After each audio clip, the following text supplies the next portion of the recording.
Los Angeles, a Friday night in September of 1997. Inside a windowless concrete building near the airport, the overhead lights hum over rows of steel cash carts, each one stacked with bound bundles of money. This is a Dunbar armored depot, one of the places where the city's cash sleeps between banks. By day, it moves millions. By night, a skeleton crew of guards watches the vault behind layers of locked doors and security cameras. At a little after 10 o'clock, a side door opens. A small group of masked men moves inside, fast and quiet, as if they already know exactly where every camera is pointed. They do, because the man who planned this night has spent the last several months studying that building from the inside, not as a thief, but as the company's own safety inspector. His name is Alan Pace, and the robbery he is about to commit will become the largest cash robbery in American history. To understand how a single employee walked out of a guarded facility with nearly $19 million, you have to understand what made Dunbar feel impossible to rob in the first place. An armored cash depot is built around a simple idea. Layers, layers of doors, layers of cameras, layers of people who each see only a piece of the operation, so that no single person can ever see the whole. The guards inside knew the routines, the drivers knew the routes, the managers knew the schedules, but the system was designed so that no one of them held every key at once. Alan Pace was the exception. As a regional safety inspector, his job was to walk through these facilities and find their weaknesses, the broken locks, the dead spots, the procedures that had quietly drifted out of compliance. He was paid to think exactly like a man planning a robbery.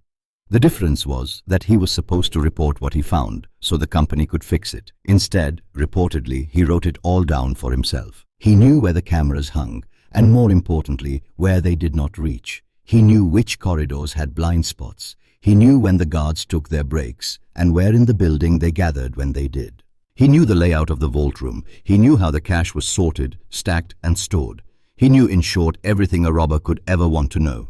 And he knew it legitimately, because protecting that knowledge was his entire profession. Most people, handed that kind of access, never think to misuse it. The trust is invisible, and it works precisely because almost no one tests it. Pace, according to investigators, decided to test it, but a plan like this could not be carried out by one man. Subduing the guards, moving the carts, loading the cash, it would take a crew. And here Pace made the choice that would define everything that followed. He did not recruit professional criminals. He turned to men he had known for years, friends from his own neighborhood, people he had grown up with and believed he could trust with his life. It was, in one sense, the smartest possible move. Outsiders talk. Strangers can be flipped by police. Childhood friends, bound by years of loyalty, are far harder to crack. In another sense, it was the seed of his undoing. Because trust is only as strong as the least careful person who holds it. And Pace was about to hand a fortune to men who had never carried a secret this heavy. For weeks, the plan took shape in private. The roles were assigned, the timing was chosen, and the target night was set for a Friday, when the vault would be heaviest, swollen with the week's accumulated cash before the slower weekend. By the evening of the robbery, Pace had reduced one of the most secure buildings in the city to a map in his head. He knew where the men inside would be standing. He knew how long he had. The crew arrived after dark. Using Pace's inside knowledge, they moved through the facility along the paths the cameras could not see, timing their steps to the gaps in the guards' routine. They found the guards where Pace knew they would be, gathered together on their break, away from the vault, exactly as the routine dictated. The men were surprised and subdued quickly without the prolonged struggle that triggers alarms. No shots defined this night.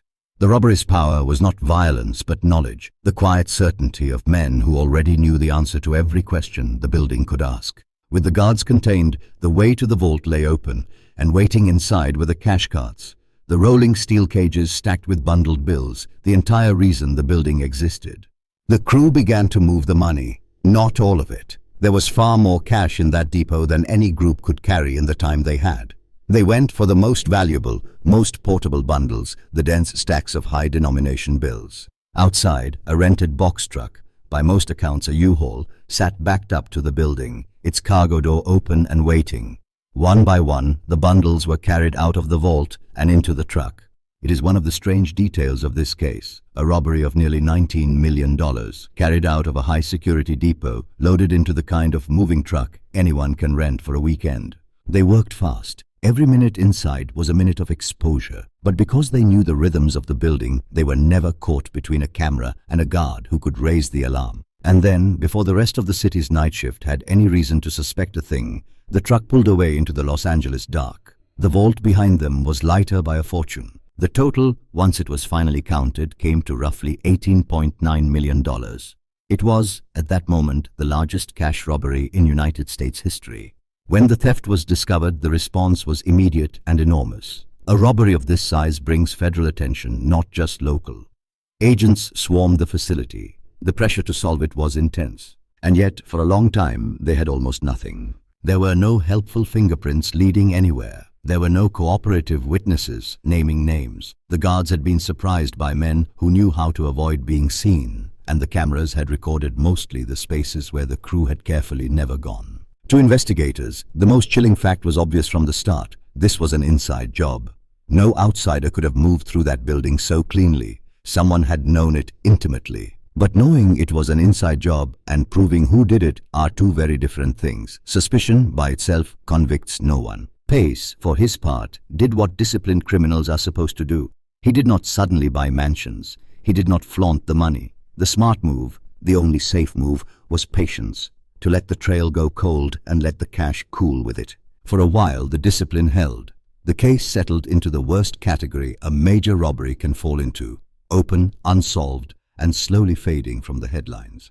But cash is a strange kind of prize. $19 million is useless if you cannot spend it, and money this hot cannot simply be deposited. Large stacks of bills draw exactly the attention a thief most needs to avoid. The crew had a fortune they could not freely touch. And over time, the very thing that made them safe, their patience, began to wear against the very human desire to actually use what they had taken. This is the quiet trap at the heart of nearly every great heist.